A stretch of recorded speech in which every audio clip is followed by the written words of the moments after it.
এক আচৰিত ঘটনা এবাৰ কোৰিয়াৰ যোগে আহিল গাঞ্জা মহানগৰীত শুল্ক বিভাগৰ অভিযানত ভয়ংকৰ তথ্য সন্মুখলৈ আহিছে শুল্ক বিভাগৰ অভিযানত গাঞ্জা জব্দ হৈছে দুটা স্থানৰ পৰা জব্দ মুঠ 12 কাৰ্টুন গাঞ্জা প্ৰসাধন সামগ্ৰীৰ সৈতে জব্দ কৰা হৈছে গাঞ্জাখিনি আজৰাৰ কোৰিয়াৰ সাৰ্ভিসত আহিছিল গাঞ্জাখিনি এক্সপ্ৰেছ বিজ লজিষ্টিক্স নামৰ কোৰিয়াৰ যোগে আনিছিল এই গাঞ্জাখিনি জব্দকৃত গাঞ্জাখিনিৰ বজাৰ মূল্য প্ৰায় 38 লাখ টকা এটা ডাঙৰ খবৰ এই গাঞ্জাবোৰ আমি দেখুৱাইছো এবাৰ কোৰিয়াৰ যোগে আহিছে গাঞ্জা মহানগৰীত শুল্ক বিভাগৰ অভিযানত এই ভয়ংকৰ তথ্য সন্মুখলৈ আহিছে শুল্ক বিভাগৰ অভিযানত গাঞ্জা জব্দ কৰা হৈছে দুটা স্থানৰ পৰা জব্দ মুঠ 12 কাৰ্টুন গাঞ্জা প্ৰসাধন সামগ্ৰীৰ সৈতে জব্দ কৰা হৈছে গাঞ্জাখিনি আজৰাৰ কোৰিয়াৰ সাৰ্ভিসত আহিছিল এই গাঞ্জাখিনি এক্সপ্ৰেছ বিজ লজিষ্টিক্স নামৰ কোৰিয়াৰ যোগে আনিছিল এই গাঞ্জাখিনি জব্দকৃত গাঞ্জাখিনিৰ বজাৰ মূল্য প্ৰায় 38 লাখ টকা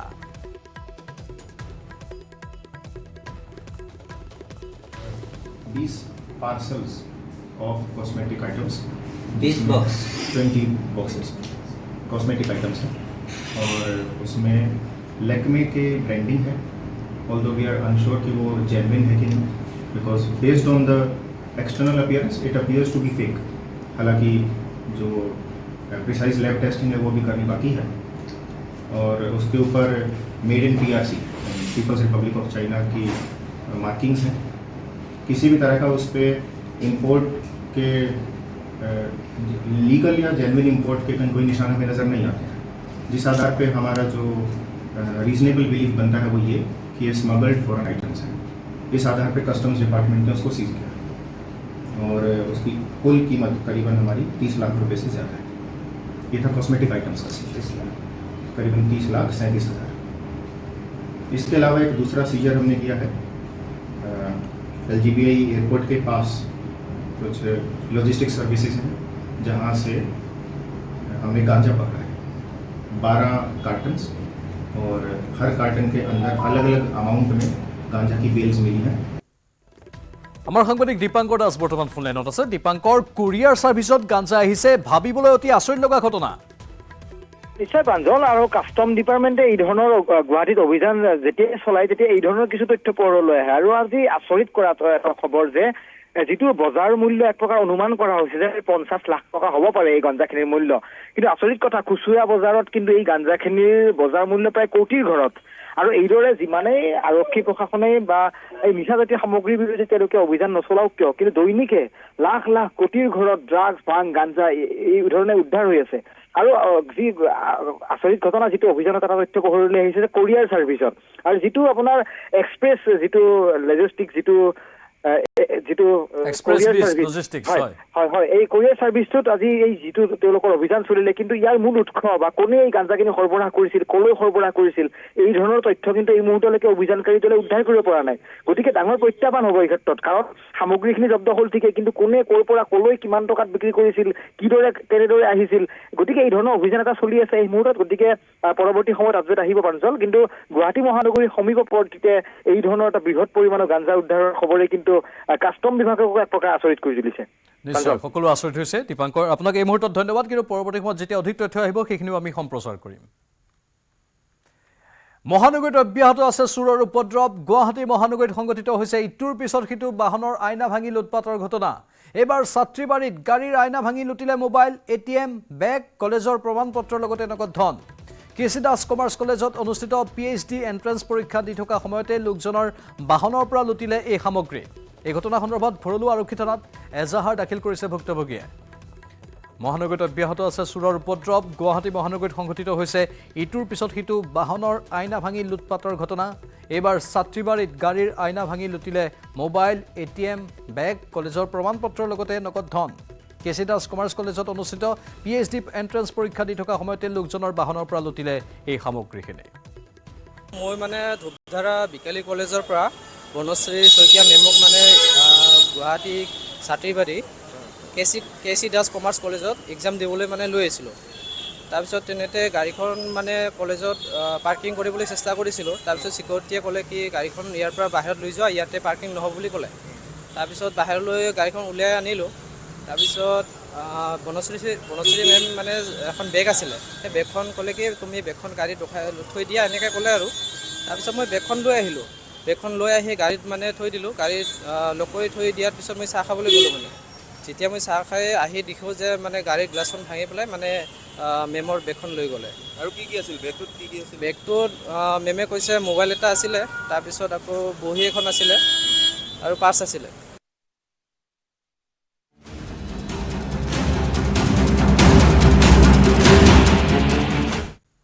এইবাৰ ৰাজস্থানৰ দুৰ্বৃত্তই অপহৰণ কৰিলে 9 গাঁৱৰ মহিলাক। মুক্তিপণ হিচাপে দাবী কৰিলে 12 লাখ টকা। 25 জুনত ৰহাৰ পৰা অপহৰণ কৰা হৈছিল মহিলাগৰাকীক। দাবী কৰা টকা নিদিলে মহিলাগৰাকীক হত্যাৰ ভাবুকি দিয়া হৈছে। ফোন ৰেকৰ্ডসহ 9 গাঁও আৰক্ষী অধীক্ষকক এজাহাৰ দাখিল কৰিছে পৰিয়ালে। এটা ডাঙৰ ঘটনা। ৰাজস্থানৰ দুৰ্বৃত্তই অসমৰ 9 গাঁৱৰ মহিলাক অপহৰণ কৰি লৈ গ'ল আৰু মুক্তিপণ হিচাপে দাবী কৰিছে 12 লাখ টকা। 9 গাঁৱৰ এই ঘটনা আৰু ৰাজস্থানৰ নিৰ্দিষ্ট এজন যুৱকে এই কাম সংঘটিত কৰা বুলি অভিযোগ উত্থাপন কৰিছে পৰিয়ালৰ লোকে। 25 জুনত ৰহাৰ পৰা অপহৰণ কৰা হৈছিল মহিলাগৰাকীক। দাবী কৰা টকা নিদিলে মহিলাগৰাকীক হত্যাৰ ভাবুকি দিয়া হৈছে। ফোন ৰেকৰ্ডসহ 9 গাঁও আৰক্ষী অধীক্ষকক এজাহাৰ দিছে পৰিয়ালে।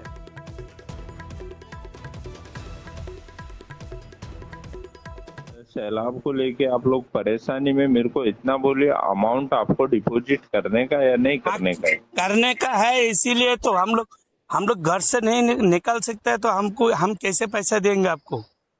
तो यानी कि ये तो है नहीं कि आप कोई बाहर जाके कराओगे।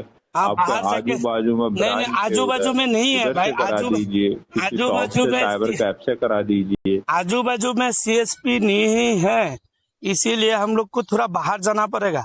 2-3 किलोमीटर किस्ती से जाके इसके बाद आपको पैसा डालना पड़ेगा। तो आप एक काम कीजिए, थोड़ा मेहनत करके 10 से 11 तक इकबाल के पास एक फोन कीजिए।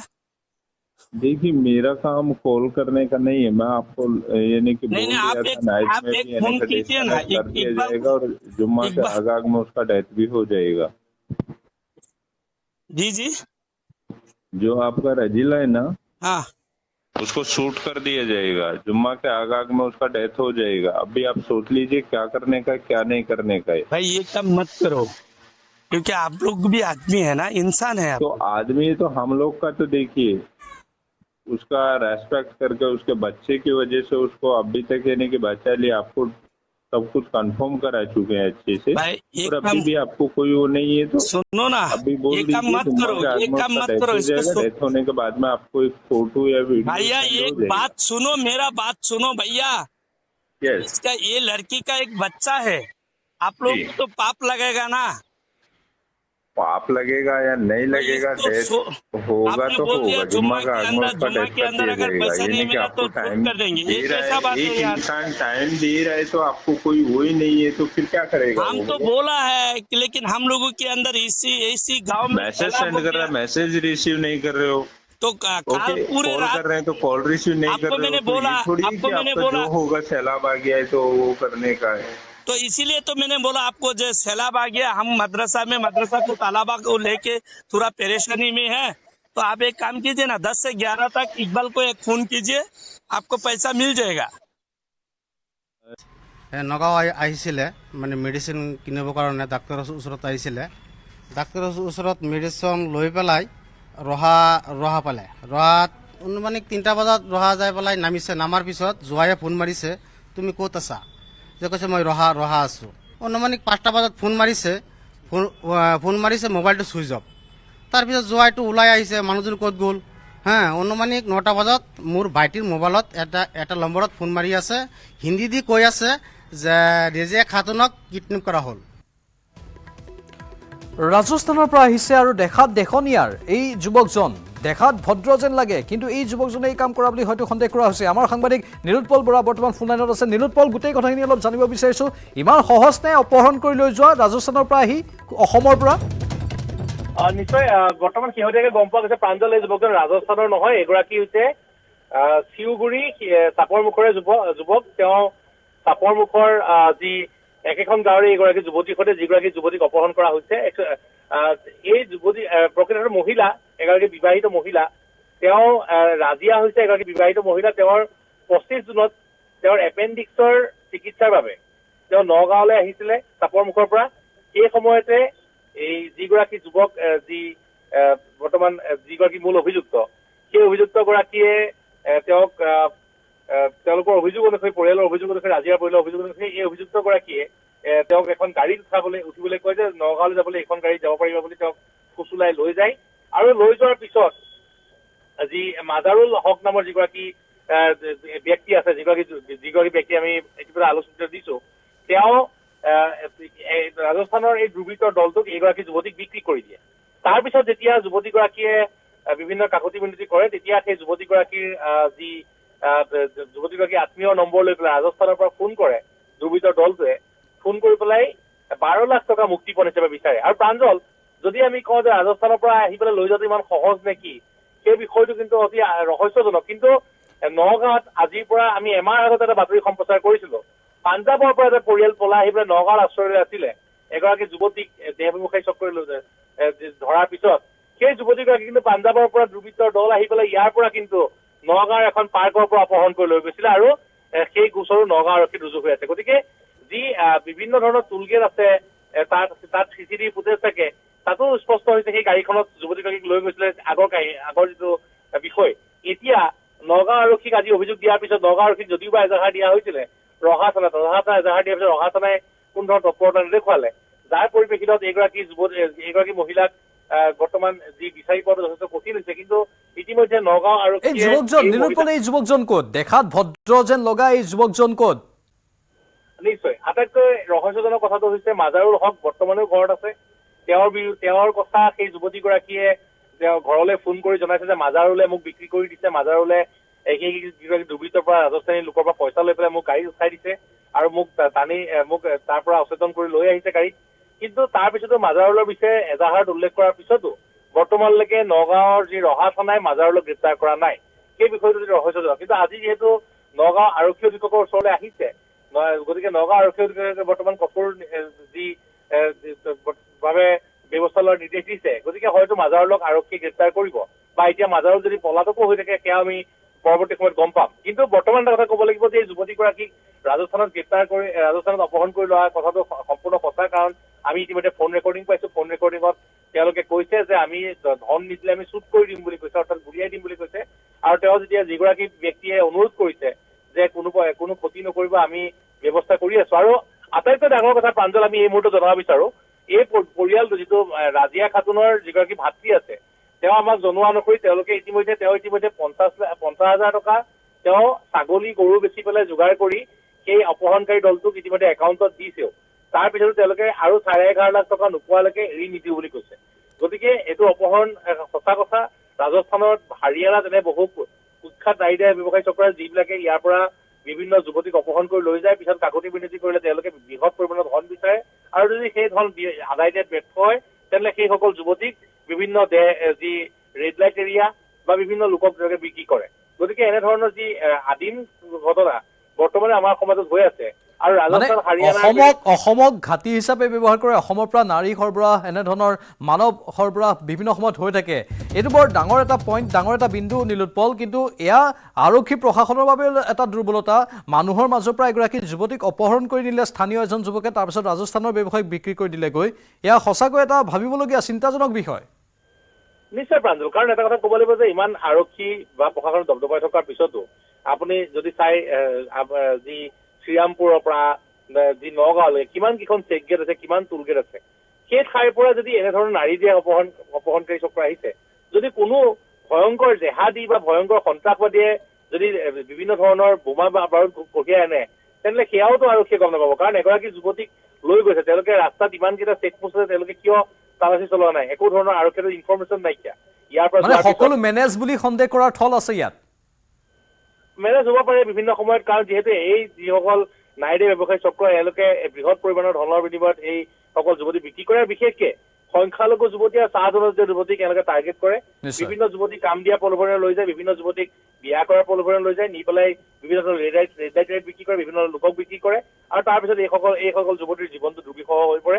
আৰু নগাঁও যিটো ঘটনা হৈছে, নগাঁও আৰক্ষী অধীক্ষক স্বপ্নলীল ডেকাই ইতিমধ্যে গুৰুত্ব সহকাৰে লৈছে। আৰু এই ঘটনাৰ যিহেতু আমি এটা বাতৰি সম্প্ৰচাৰ কৰাৰ পিছত বিগত মাহতো দেখিবলৈ পাইছিলে হাৰিয়ানাৰ পৰা এগৰাকী যুৱতীক নিৰ্যাতনৰ বাতৰি প্ৰভাৱত উদ্ধাৰ কৰিবলৈ সক্ষম হৈছিলে। গতিকে এইবাৰো নগাঁও আৰক্ষীয়ে সফলতা অৰ্জন কৰিব বুলি সকলোৱে আশা কৰিছে আৰু এতিয়া সকলোৱে বিচাৰিছে যে এইগৰাকী যুৱতীক ৰাজিয়া খাতুনক শীঘ্ৰে উদ্ধাৰ কৰি অনা হওক ৰাজস্থানৰ পৰা। প্ৰাঞ্জল। ধন্যবাদ নীলোৎপল।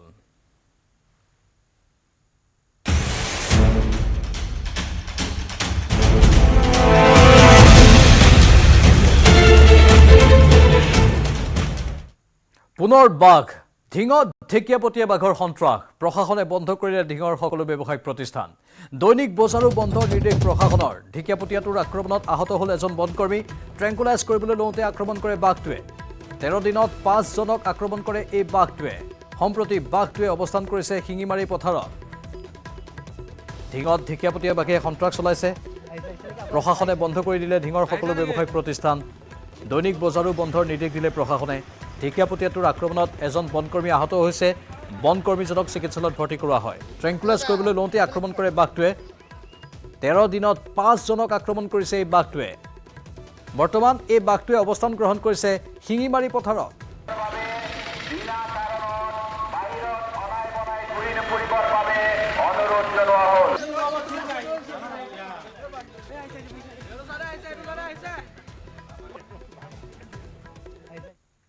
ইফালে বাঘ হাতীৰ পিছত এবাৰ কলিয়াবৰত বনৰীয়া মহৰ আতংক কলিয়াবৰৰ 1 নম্বৰ বৰগুলিত বনৰীয়া মহৰ সন্ত্ৰাস জনাঞ্চলত মহৰ অৱস্থানত শংকিত হৈ পৰিছে স্থানীয় ৰাইজ ঘটনাস্থলীত উপস্থিত শিলঘাট বনখণ্ডৰ বনকৰ্মী মহজনী খেদিবলৈ চেষ্টা অব্যাহত বন বিভাগৰ কৰবাত বাঘ ওলাইছে কৰবাত মহ ওলাইছে মুঠতে আতংকত পাৰ কৰিবলগীয়া হৈছে সময় এই অঞ্চলবোৰৰ লোকসকলে 1 নং বৰগুলিত বনৰীয়া মহ দুটা ওলাইছে আমি আহি গম পাওঁ যে মাক আৰু পোৱালি এটা আছে মৰাণী খেতিৰ মাজত আছে এতিয়া দেখিলোঁ যে চাৰিওফালে মানুহৰ ঘৰ আছে আমাৰ লগত এতিয়া চুলুং থানা আইচি আৰু তেখেতৰ সহকৰ্মীও আহিছে আৰু আমাৰ SDO চিভিলৰ পৰা মেজিষ্ট্ৰেট ছাৰো আহিছে আৰু গাঁও প্ৰধান সকলো আমাৰ লগতে আছে আমি এতিয়া মহকেইটা চোৱা চিতা কৰি আছোঁ আমি সন্ধিয়ালৈকে অপেক্ষা কৰি চাওঁ কোনফালে উলিয়াই নিব পৰা যায় যাতে কোনো মানুহ আৰু পশুৰ ক্ষয়ক্ষতি নহয় সেই হিচাপে আমি উলিয়াই নিবলৈ চেষ্টা কৰোঁ এইটোতো এতিয়া পানী হোৱালে চাই লাও খোৱাৰ আশাটো অনুমান কৰিব পাৰি দুটা মাক আৰু পোৱালিটো এতিয়া মতানে মাইকী ধৰিব নোৱাৰি মৰাপাট খেতিৰ মাজত আছেতো গতিকে মাক আৰু পোৱালি স্থানীয় ৰাইজেও আমাক কৈছে বনৰীয়া মহ দুটা আহিছে আহি পেলাই ইয়াত আতংক কৰি আছে এতিয়া মৰাপাট খেতিত আছে ল'ৰা ছোৱালী ধৰক চবৰে স্কুল বন্ধ আছে চব ল'ৰা ছোৱালী ইয়াত আহি পেলাই একেলগত গোট খাইছে এই মাজে মাজে এই মৰাপাট খেতিৰ পৰা ওলাই আহে আহি পেলাই আকৌ এই মৰাপাট খেতিত যায় যদি কিনা সোমাই এই ক'ৰবাত এই কোনোবা সময়ত যদি তেনেকৈ কাৰোবাক সেই দুখ চুখ দি দিয়ে তেতিয়াহ'লেতো অসুবিধা হ'ব শীঘ্ৰে ৰাজ্যত নিযুক্তি দিয়া হ'ব ৮৫০০ শিক্ষক অৱসৰৰ পিছদিনাই শিক্ষকৰ খালী পদত নিযুক্তি দিয়া পদক্ষেপ গ্ৰহণ কৰিছে ৰাজ্য চৰকাৰে ২০২৫ৰ মাৰ্চৰ ভিতৰতে ৰাজ্যত খালী থকা ৮৫০০ খালী পদ পূৰণ কৰা হ'ব বুলি ঘোষণা কৰে শিক্ষামন্ত্ৰী ডক্টৰ অনুজ পেগুৱে শীঘ্ৰেই ৰাজ্যত নিযুক্তি হ'ব ৮৫০০ শিক্ষক প্ৰাথমিক বিদ্যালয়ত নিযুক্তি পাব ৫০০০ শিক্ষকে উচ্চতৰ মাধ্যমিক বিদ্যালয়তো শীঘ্ৰেই হ'ব নিযুক্তি অৱসৰৰ পিছদিনাই নিযুক্তি দিয়া হ'ব শিক্ষকৰ খালী পদত